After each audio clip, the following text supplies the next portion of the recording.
कानपुर के BND college में शिक्षक सम्मान समारोह का विशेष आयोजन किया गया, जहां मुख्य अतिथि उत्तर प्रदेश के उप मुख्यमंत्री ब्रजेश पाठक ने शिरकत की, जिनके आगमन की तैयारियों को लेकर जिला प्रशासन सुबह से ही मुस्तैद दिखा। पुलिस आयुक्त बीपी जोगदंड व संयुक्त पुलिस आयुक्त आनंद प्रकाश तिवारी के निर्देशन में चप्पे चप्पे पर फोर्स तैनात रही एवं एंटी सबोटाज चेकिंग भी की गई। कार्यक्रम में उप मुख्यमंत्री ने शिक्षकों का सम्मान किया। इस दौरान उन्होंने भाजपा से शिक्षक स्नातक एमएलसी चुनाव लड़ रहे प्रत्याशी अरुण पाठक व वेणु रंजन भदौरिया के लिए वोट की अपील की और वोट डालने का तरीका भी समझाया। उन्होंने कहा कि दोनों ही प्रत्याशी बहुत ही कर्मठ हैं, इनकी जीत मेरी जीत है। ये दोनों 24 घंटे आपकी सेवा में मौजूद रहेंगे कि मैं जिम्मेदारी से कहता हूं, आप इनका हाथ पकड़कर अपने कार्यों को करा सकते हैं। इस दौरान कई शिक्षक व भाजपा कार्यकर्ता, कॉलेज के छात्र मौजूद रहे थे। कानपुर से हमारे संवाददाता तकी हैदर की रिपोर्ट।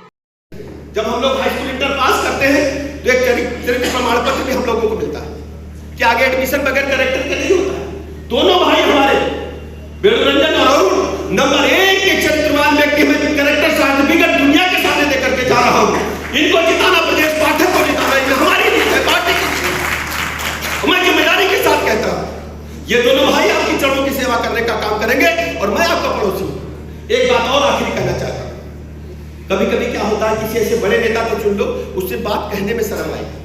ये दोनों भाई हैं, ऐसे पहुंचा पकड़ लेना, गांव पहुंचा कर लेना, ऐसे पकड़ लेना कलाई, ऐसे पकड़ना कलाई, चलो हमारा काम कराओ, 24 घंटा काम करेंगे। मैं जिम्मेदारी के साथ कहता हूं। दोनों प्रत्याशी, तीनों प्रत्याशी विपक्षी दल के हैं। हमारे गांव में हमारी बहनें बैठी है। हमारी अम्मा ने तो सिखाया, जब हम सब्जी लेने के लिए जाते थे, छोटे छोटे थे, तो कहती थी भिंडी लेने जाना तो धीरे से उसकी पूंछ तोड़ के देख लेना। कहती थी कि नहीं कहती थी, आप लोग बताओ। लौकी खरीदना तो उसमें नाखून क्यों कहती थी? 10 रुपया के लौकी के लिए झंझट दुकानदार से। और ये उत्तर प्रदेश की सबसे बड़ी पंचायत का मामला है। कानपुर उन्नाव की तस्वीर और तदबीर बदलने का मामला है। हम इसमें मेरिट के आधार पर निर्णय लेंगे, यही मैं कहने के लिए आपके पास आया हूं। हमारे दो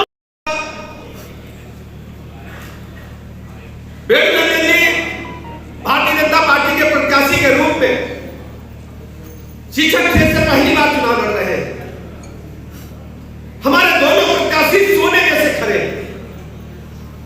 सामान्य जब हम मतदान के लिए जाते हैं,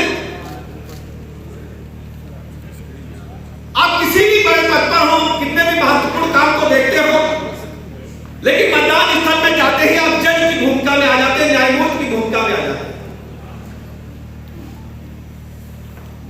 जब आप वोट डालने के लिए बैलेट पेपर को हाथ में लेते हैं, उस समय आपके मन में, आपके दिल में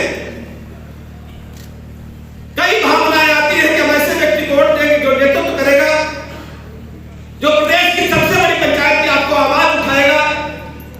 वो व्यक्ति सही होना चाहिए। यानी उस समय आपकी भूमिका एक जज की होती है के लिए, शासन से तक पहुंचाने के लिए, हर स्थिति में राउंड क्लॉक काम करने के लिए तैयार। वेणु भदौरिया जी पहली बार चुनाव लड़ रहे हैं, लेकिन मैं इनके परिवार को अरसे से जानता हूं। इनके पिताजी आदरणीय नरेंद्र भदौरिया जी शिक्षा के क्षेत्र में अभूतपूर्व काम किए हैं। ढेर सारे विद्यालय उनके हैं और उनके विद्यालय के सिर्फ नामात्र के विद्यालय नहीं है, कोई सरकारी सहायता लेने के लिए विद्यालय नहीं है।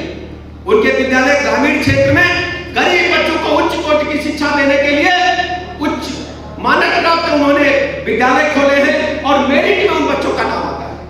मैंने कई बार इनके विद्यालयों का मैंने वास्तव में पास से जाकर अध्ययन किया है। मैं कई कार्यक्रमों में शामिल हुआ और दशकों पुराने हमारे रिश्ते हैं।